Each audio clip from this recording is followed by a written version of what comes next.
Doctor Prapannacharya जी महाराज से प्रार्थना करता हूँ कि वे अपना आशीर्वचन हमें दें। और दूसरा नाम है इसका सौराष्ट्र। तीसरा नाम वर्तमान समय में आप सब कहते हैं गुजरात प्रांत। ये प्रभास क्षेत्र में, इस सौराष्ट्र में अनेक महापुरुष लोग हुए हैं। अनेक महापुरुषों के ये जन्मभूमि है, अनेक महापुरुषों के ये कर्मभूमि है। कितने महापुरुषों के जन्मभूमि और कर्मभूमि बराबर रूप में है। तो इसमें देवचंद महाप्रभु जी ने जन्म भी लिए, कर्म क्षेत्र भी यहीं रहा, और इसके साथ साथ महाप्रभु प्राणनाथ जी ने भी कर्मभूमि बनाए। आप लोग कितने सौभाग्यशाली हैं। गुजरात प्रांत के इतिहास देखने की जब तैयारी करते हैं तो इसमें जो सामग्रियाँ एकत्र करने पड़ते हैं, उन सामग्रियों में इन महाप्रभुओं के नाम यदि किसी ने भुला दिया तो इतिहास अधूरा ही रहेगा। तो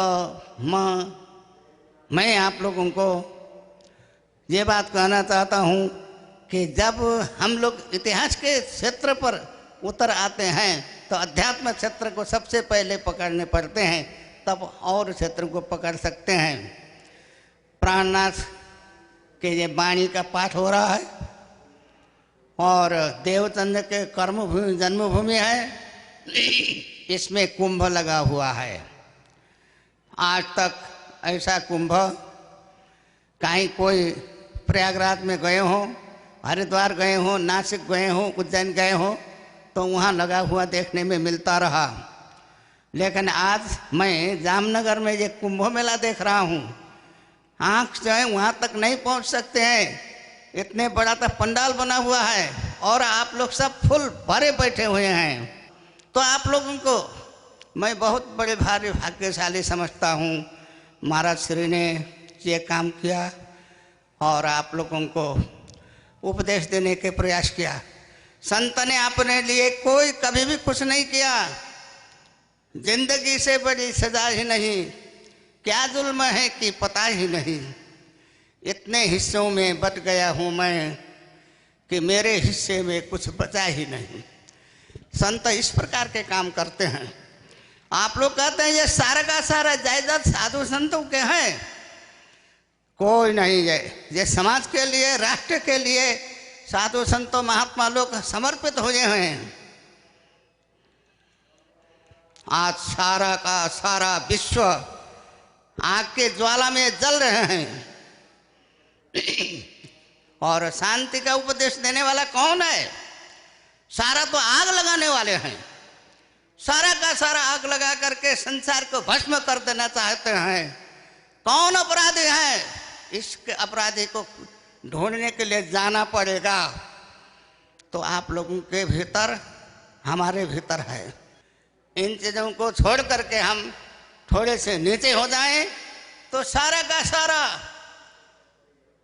जो विश्व है उसको हम आत्मसात कर सकते हैं। उदार चरिता नाम तो वसुधैव कुटुंबकम, विश्वम एक निड़म। वेद में ये लिखा है सारा विश्व एक निड़ है। लेकिन संतोष नहीं है लोगों को। कहते हैं हिंदू सांप्रदायिक है। हम कहते हैं इतिहास देख करके हिंदू ना पहले सांप्रदायिक रहा और ना भविष्य में रहेगा। हिंदू के जितना उदार कोई नहीं है। इसके लिए विश्व में लगभग 2 अरब हिंदुओं के संरक्षण के और संवर्धन के और इसके साथ साथ आवाज़ उठाने के लिए ये प्रणामी संप्रदाय का जो कुंभ मेला बहुत अच्छा काम करेगा, मैं ये समझ रहा हूँ।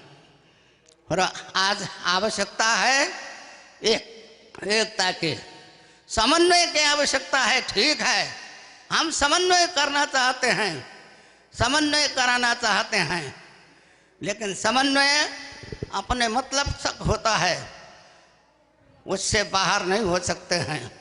आपके घर में कोई आकर के आपसे ये घर से निकल जा अगर कोई कह दे तो आप जल्दी से उस घर से निकलने वाले नहीं हैं, क्योंकि आपके अधिकार है, अधिकार खोकर बैठे रहना यह महादुष्कर्म है। न्यायार्थ अपने बंधुओं को भी दंड देना धर्म है। तब इस परिस्थिति में आप हम सबको एक होकर के काम करना है। समस्त प्रणामी सुंदर साथ, बड़े बड़े लोग आप लोग यहाँ बैठे हुए हैं, विद्वान बैठे हुए हैं, बड़े बड़े धनाढ्य बैठे हैं, बुद्धिमान बैठे हैं, पदाधिकारी बैठे हैं।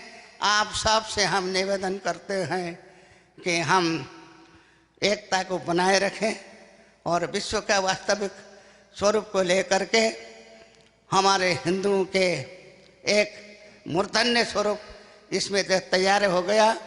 इसके लिए बहुत अच्छा माने मौका मिला हुआ है। आज उद्घाटन के पावन अवसर पर मैं इन शब्दों के साथ जितने श्रद्धावती भक्तिमती माताएं बैठी हुई हैं, विश्वास स्वरूप समस्त पुरुष वर्ग बैठे हुए हैं, सभी के साथ मेरा एक ही ये संदेश है, हिंदुओं के एक होना जरूरत है और सारा का सारा एक हो करके हम एक वास्तविक स्वरूप को समझ के आगे चलें और हमारे धर्म और संस्कृति को हमें छोड़ना नहीं है।